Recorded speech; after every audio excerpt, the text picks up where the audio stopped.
Hello everyone and welcome back to our channel, your home for fearless political commentary and deep dives into the latest developments shaping South Africa and the world. If you're new here, make sure to hit that like button, subscribe to the channel, and drop your thoughts in the comments below.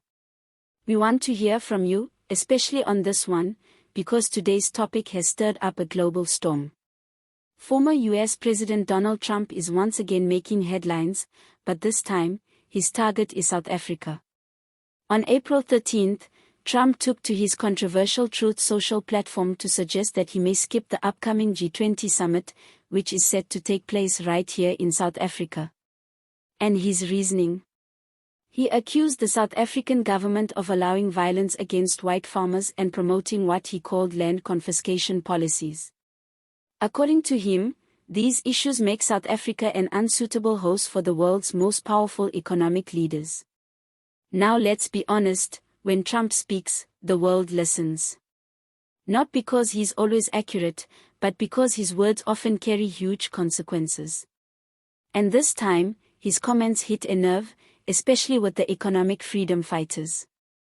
The EFF, led by Julius Malema, did not hold back. They fired back in a strongly worded statement, calling Trump's remarks disingenuous, misleading, and politically motivated. In their words, Trump is spreading falsehoods about South Africa to avoid facing global accountability.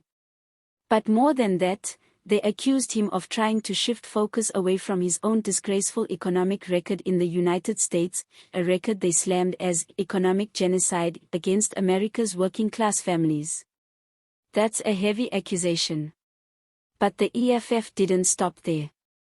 They pointed to Trump's disastrous trade policies during his presidency, especially the reckless tariffs that soured relations with both China and the European Union. The EFF says those policies didn't help the American economy, they hurt it.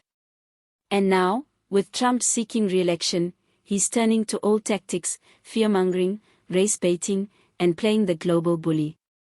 Now let's talk about what really set things off. Trump highlighted a video of Julius Malema, a clip in which Malema speaks passionately about land reform in South Africa. This isn't new territory for the EFF. Since their formation, they've pushed for the return of land to black South Africans, arguing that apartheid and colonialism robbed generations of their rightful property. For them, land reform is not just about ownership, it's about justice, dignity, and economic empowerment. But Trump, as expected, twisted the narrative. He framed Malema's words as incitement to violence. He painted the image of a country spiraling out of control, one where white farmers are under siege, and where racial conflict is erupting. The problem? That's not what's actually happening. South Africa's government, including President Cyril Ramaphosa himself, has been very clear that land reform is being conducted legally, peacefully, and under the framework of the Expropriation Bill and the Constitution. No one is calling for chaos. No one is encouraging violence. But of course, nuance doesn't trend, outrage does. And Trump knows that. In response, the South African presidency shrugged him off. A spokesperson for Ramaphosa said bluntly, "We weren't expecting him anyway." According to officials, Trump hadn't confirmed his attendance at the G20 in the first place, so his threat to boycott is, in many ways, empty posturing. But the fallout didn't end there. Even John Steenhuisen, the leader of the Democratic Alliance, who is usually on the opposite side of the EFF, stepped in to set the record straight.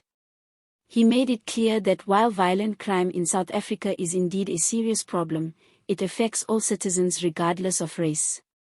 There's no evidence that white farmers are being specifically targeted in a systemic campaign. Once again, Trump's narrative doesn't hold up under scrutiny. And that brings us to the broader question, what is Trump really trying to do?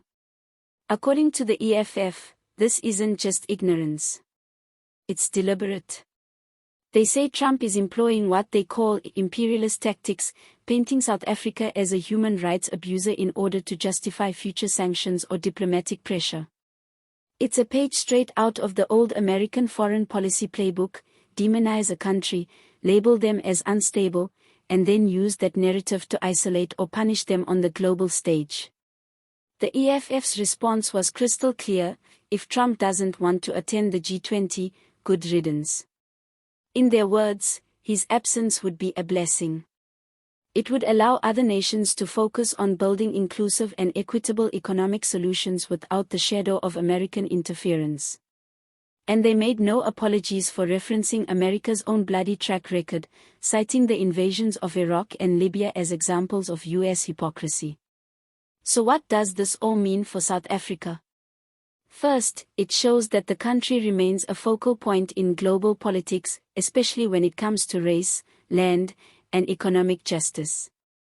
South Africa's experiment with democratic transformation is being closely watched, and any misstep, real or imagined, will be used against it by those with an agenda. Second, it highlights the EFF's growing confidence on the international stage.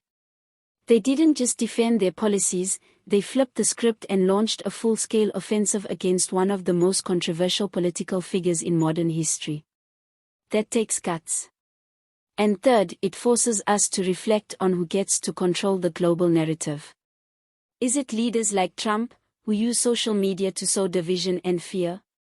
Or is it emerging voices from the global south, who are demanding a seat at the table and challenging the old order? The G20 Summit is going to be a major test for South Africa, not just diplomatically, but symbolically. Can we host the world in a way that proves our strength, our unity, and our vision for a fairer global economy? Or will we be undermined by those clinging to outdated power structures and racialized rhetoric? Only time will tell. But one thing's for sure, this showdown between Trump and the EFF is far from over. Let us know what you think in the comments. Was Trump out of line? Did the EFF handle it well? And what do you think this means for South Africa's international image? Don't forget to like this video if you found it informative, subscribe for more hard-hitting analysis, and tap that notification bell so you never miss an update. Thanks for watching, and as always, see you next time.